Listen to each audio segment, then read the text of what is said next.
Good morning, hello friend, नमस्ते, आदाब, सत श्री अकाल।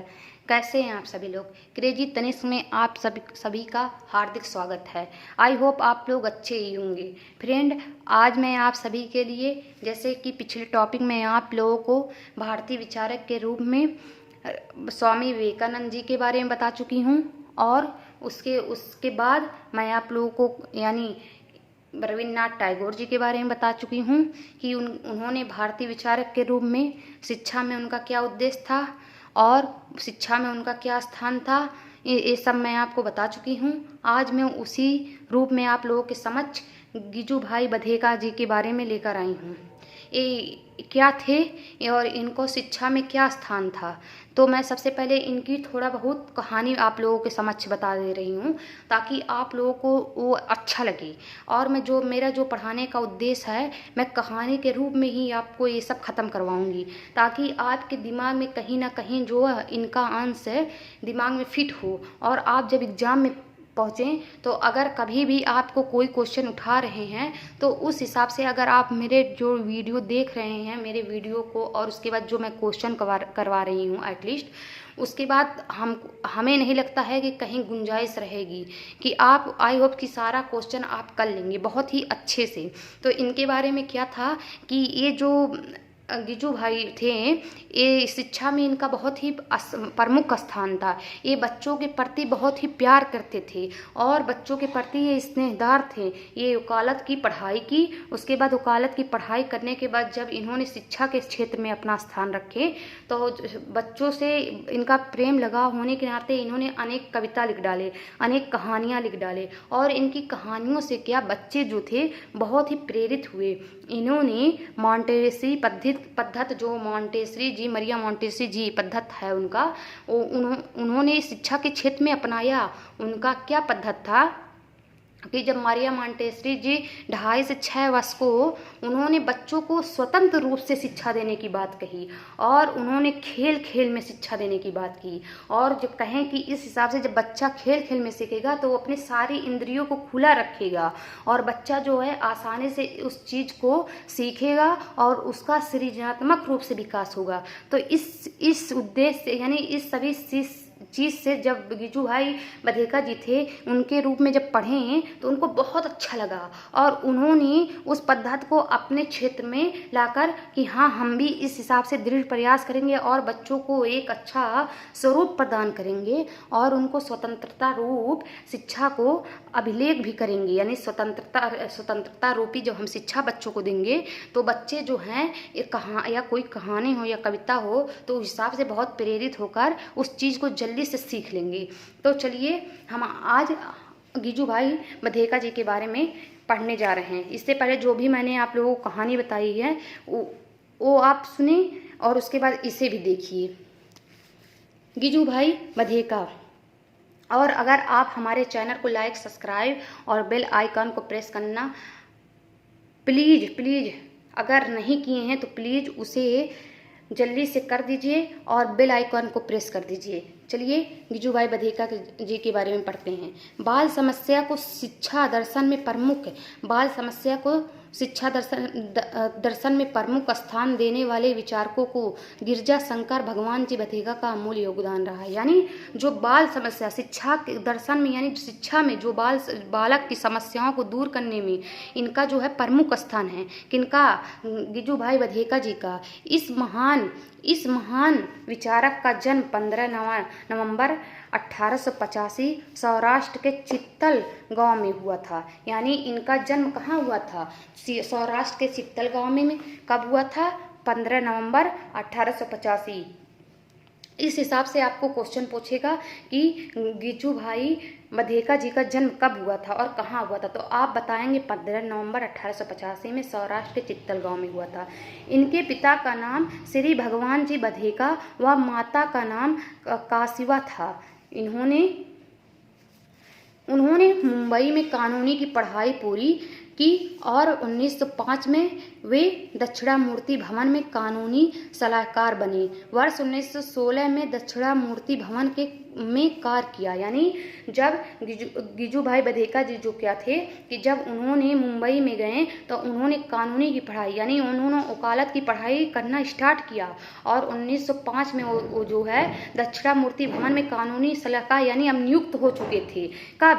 1905 में, और 1916 में वह तो दक्षिणा भवन में कार्य करना स्टार्ट किया। ठीक है, तो उसके बाद देखिए आगे क्या है कि 1920 में गिजू भाई ने दक्षिण मूर्ति विद्यार्थी भवन बाल मंदिर नामक भवन बनवाए, जिसमें उन्होंने 2.5 वर्ष से 6 वर्ष आयु के बच्चों को अपने शैक्षिक विचारों एवं सिद्धांतों के अनुरूप शिक्षा देना प्रारंभ किया। यानी 1920 में उन्होंने क्या किया कि गिजू भाई विधेका जी ने ये जो वकालत थी वहाँ से छोड़कर यानी वहाँ से चले आए और एक भवन का निर्माण कराएं। कौन? गिजू भाई विधेका ने। और एक भवन का निर्माण, और वो क्या था? बाल मंदिर था, जहाँ पर बालक को शिक्षा देना स्टार्ट किए थे। कितने वर्ष को? 2.5 साल से 6 वर्ष के बच्चों को, यानी 2.5 साल से 6 वर्ष के बच्चों को उन्होंने शिक्षा देना प्रारंभ किया। और क्या था? अतः गिजू भाई शिक्षा के क्षेत्र में योगदान देते हुए 23 जनवरी 1939 में उनका निधन हो गया। यानी ये जब अपनी शिक्षा के क्षेत्र में बहुत ही योगदान यानी बहुत ही आगे बढ़ चुके, बहुत ही योगदान इनका बहुत ही प्रमुख स्थान भी रहा है हमारे समाज में और शिक्षा के क्षेत्र में। और इनका जो मृत्यु हुआ 23 जनवरी 1939 में इनका निधन हो गया। किसका? गिजू भाई विधेका का। तो आपको इस हिसाब से एक क्वेश्चन पूछेगा कि गिजू भाई विधेका जी का जन्म कब हुआ था, तो आप बताएंगे 15 नवंबर 1885 में सौराष्ट्र के चित्तल गांव में हुआ था। और कब इनकी मृत्यु हुई थी, तो आप बताएंगे 23 जनवरी 1939 में उनका निधन हो गया था। ठीक है, तो इस हिसाब से उसके बाद आइए चलिए आगे देखते हैं कि महात्मा गांधी जी ने इनके बारे में क्या कहा। उनका जब निधन हुआ तो महात्मा गांधी जी ने उनके बारे में क्या कहा। उनके निधन पर महात्मा गांधी जी ने कहा था कि गिजू भाई के बारे में कुछ लिखने वाला मैं कौन होता हूँ। यानी महात्मा जी का कहना था कि गिजू भाई के बारे में लिखना मैं कौन होता हूँ, यानी उनके बारे में अच्छा बुरा कहना मैं कौन होता हूँ। ये महात्मा उनके कार्यों में मैं तो मुझे सदैव मुगत किया, यानी उनके कार्यों में तो मुझे सदैव मुगत किया। यानी उन्होंने जो बच्चों के क्षेत्र में कार्य किए, उन्होंने जो इतनी विश्वास दृढ़ता से समाज में अपना कदम रखा, उनसे मैं बहुत ही खुश हूँ। मुझे दृढ़ विश्वास है कि उनका कार्य आगे बढ़ चलेगा। उनका यानी महात्मा गांधी जी का क्या कहना था कि मुझे विश्वास है कि उन्होंने जो क्षेत्र के यानी जो शिक्षा के क्षेत्र में जो कदम उठाए हैं वो आगे कहीं ना कहीं ये हमें उभरता हुआ नजर आएगा। यानी आगे बढ़ चलेगा, यानी हमें उभरता हुआ नजर आएगा। क्या? शिक्षा के क्षेत्र में गिजू भाई। उसके बाद देखिए क्या है, गिजू भाई ने मॉन्टेसी शिक्षा पद्धति का गहन यानी गिजू भाई जो थे मॉन्टेसी शिक्षा पद्धति का गहन अध्ययन किया और उसे भारतीय परिवेश के अनुकूल प्रभावी बनाया। यानी जो गिजू भाई विधेका जी थे, हम आपको पहले बताए हैं शुरू में कि इन्होंने मॉन्टेसी जो पद्धति थी, मॉन्टेसी पद्धति में क्या था, 2.5 से 6 वर्ष के बालकों को शिक्षा दी जाती थी और स्वतंत्र रूप से शिक्षा दी जाती थी और बालक को खेल खेल में शिक्षा दी जाती थी, जिससे क्या बालक का जो है मस्तिष्क का विकास और दृढ़ता पूरी समाज में विकास हो।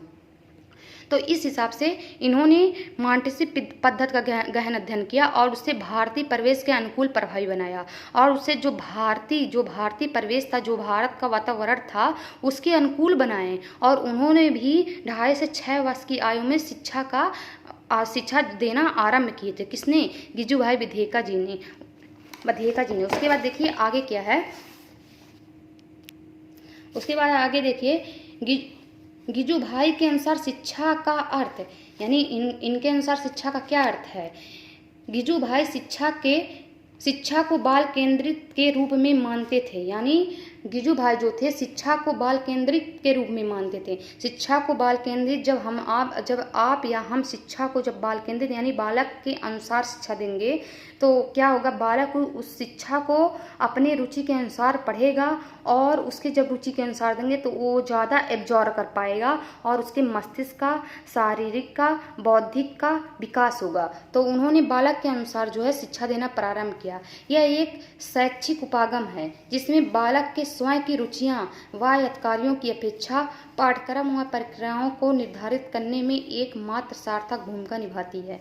वही मैं आपको बताई हूँ कि ये क्या था कि जब आप बालक के रुचियों के अनुसार देंगे तो आप पाठ्यक्रम को बालक के रुचि के अनुसार जो भी पाठ्यक्रम रहेगा वो आप बनाएंगे तो इससे क्या होगा, एक सार्थक परिणाम आएगी, भूमिका निभाएगी। क्या इस क्षेत्र में यानी समाज के रूप में बालक उभरता हुआ नजर आएगा समाज के प्रति और उसका विकास जो है, उसका शारीरिक विकास, बौद्धिक विकास, चारित्रिक यानी सर्वांगीण विकास उसका होगा, किसका, बालक का, जब हम इस हिसाब से शिक्षा देंगे। इनका ये कहना था। उसके बाद देखिए यहाँ पर कितनी अच्छी लाइन लिखी हैं। गिजू भाई ने अपनी इस पुस्तक में शिशु विद्यार्थियों का वर्णन किया।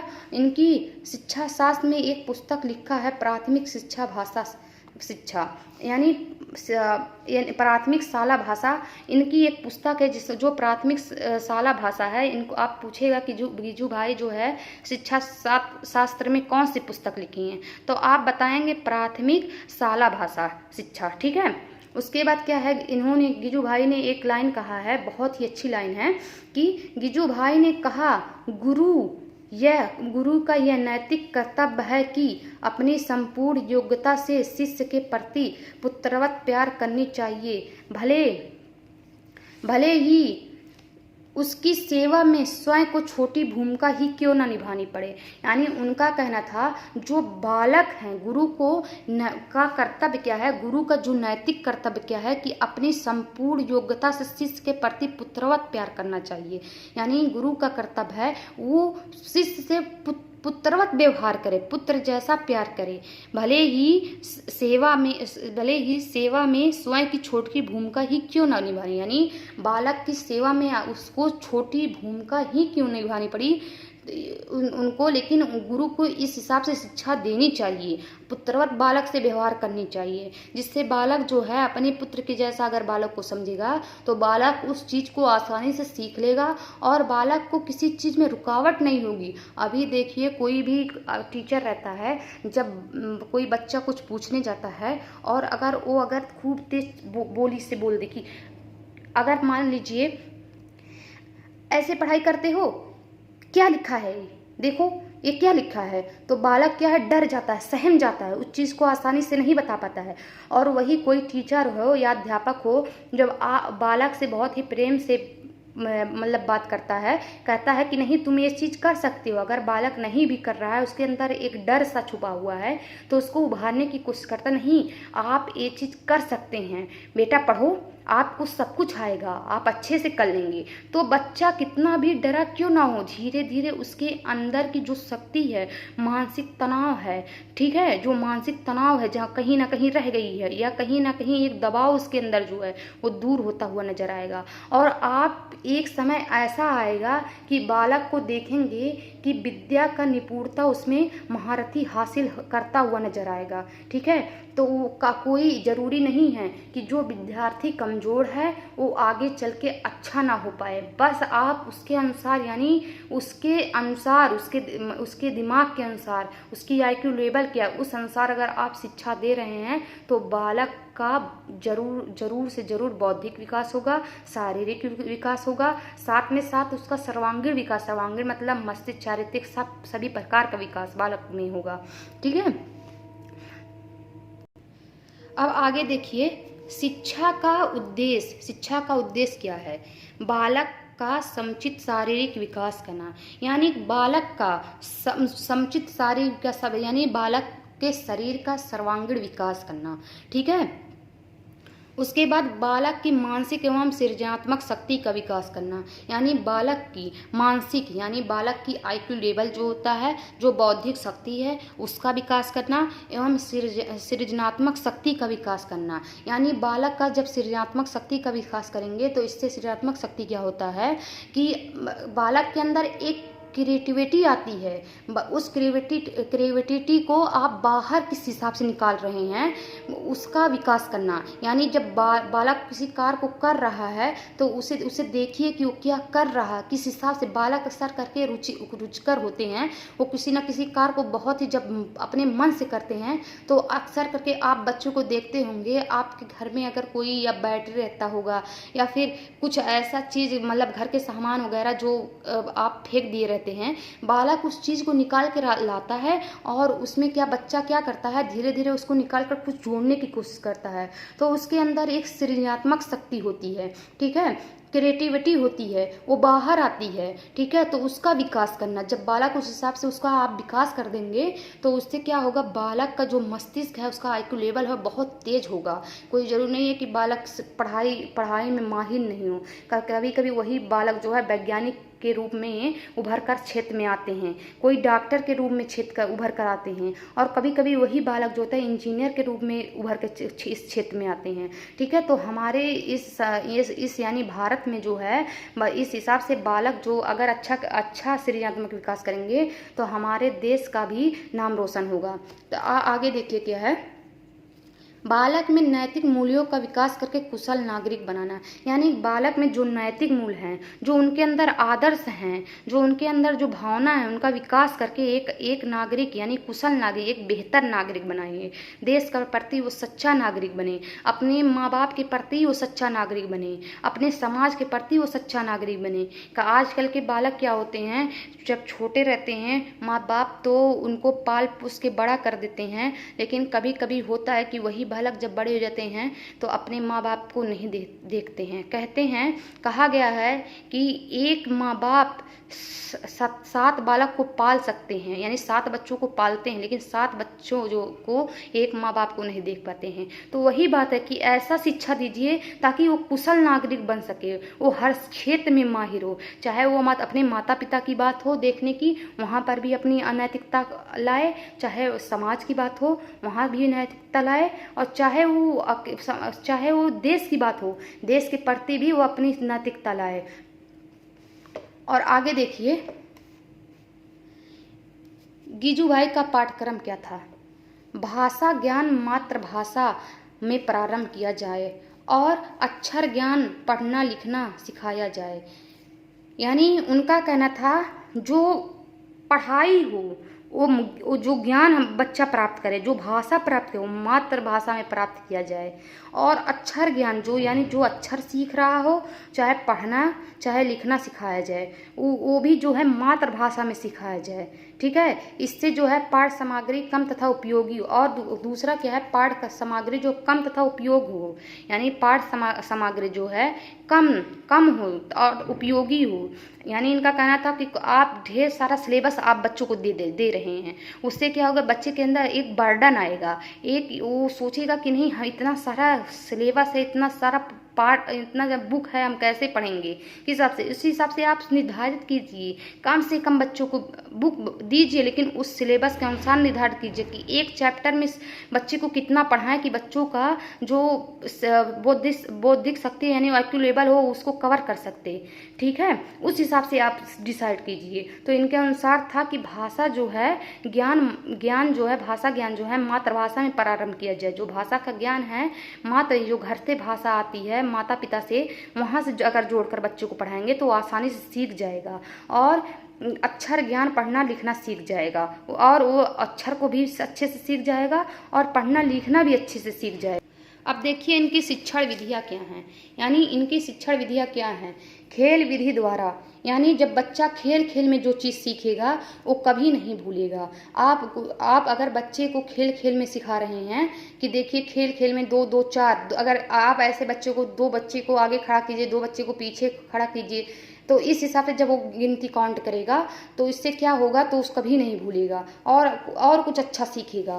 कहानी भी द्वारा, जब आप किसी महान पुरुष की कहानी बता रहे हैं तो उसके अंदर जो है देश के प्रति भावना जागृत होगी, ठीक है। कहानी में जो चीज़ सीख लेगा वो कभी नहीं भूलता है। आप ही लोग जब छोटे रहे होंगे तो आपको जब बचपन में कोई कहानी नानी जी या दादी जी बता रही होंगी तो आप उस चीज़ को अभी भी आपके मन में वो चीज़ उठती होगी होगी और उस कहानी को आप भी रिपीट करते होंगे बच्चों के सामने, तो उससे क्या है कि आप कभी नहीं वो चीज़ भूलते हैं। जो चीज़ हम बचपन में सीखे रहते हैं कहानी के रूप में सीखते हैं, क्योंकि कहानी हमारी माइंड को जो है अच्छे अच्छे यानी एकदम अच्छे से माइंड में बैठ जाती है। उसके बाद कविता शिक्षण द्वारा यानी आप अगर कविता द्वारा आप बता रहे हैं, वो भी कविता कैसे, ऐसे नहीं कि कविता पढ़ा दीजिए कि come little baby come to मी,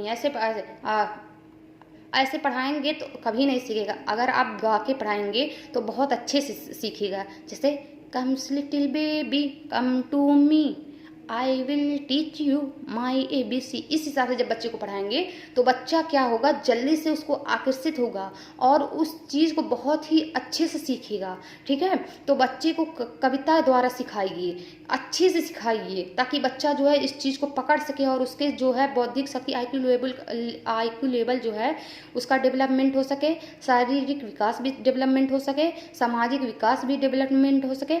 आप जब कविता पढ़ाकर आप बच्चे से पूछेंगे इससे आपको क्या सीख मिलती है, तो बच्चा जरूर बताएगा।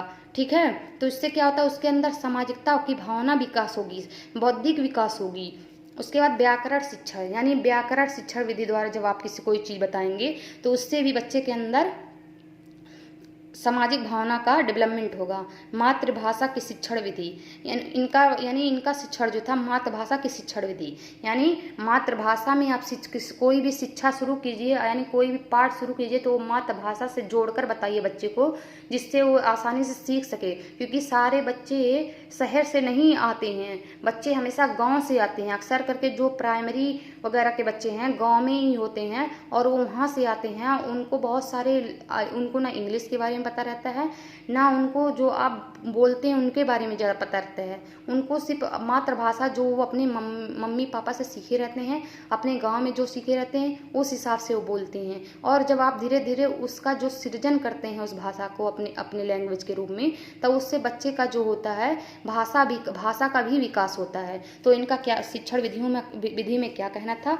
खेल विधि द्वारा सीखना, कहानी विधि द्वारा सीखना, कविता शिक्षण द्वारा सीखना, व्याकरण शिक्षण द्वारा सीखना, मातृभाषा के शिक्षण द्वारा सीखना। यानी हम आप सभी को एक एक करके सबका वर्णन बताए हैं, यानी पूरा का पूरा आप लोगों को